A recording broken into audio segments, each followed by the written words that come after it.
வந்து ஒரு 6 பல் பூண்டு எடுத்துருக்கேங்க.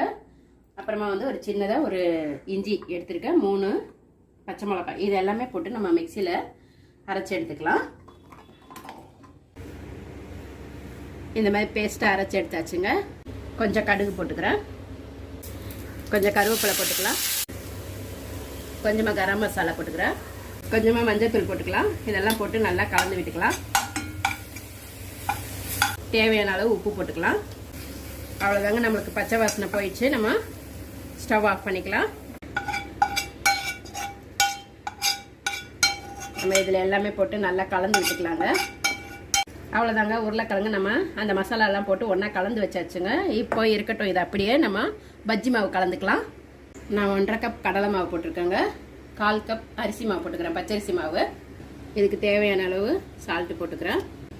தேவையான அளவு 1 ஸ்பூன் 1.5 ஸ்பூன் மிளகாத்தூள் போட்டுக்கிறேங்க. கொஞ்சமாக நம்ம கலருக்காக கேசரி பவுடர் போட்டுக்கிறேங்க. மாவு இந்த அளவுக்கு நம்ம இருக்கட்டுங்க.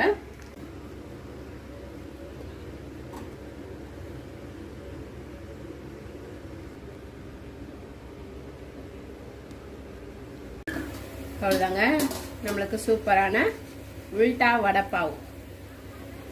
இது மாதிரி டிஃப்ரெண்ட்டாக செஞ்சு கொடுங்க. உங்கள் வீட்டில் இருக்கிறவங்க எல்லாருமே விரும்பி சாப்பிடுவாங்க. நீங்களும் ட்ரை பண்ணி பாருங்கள்.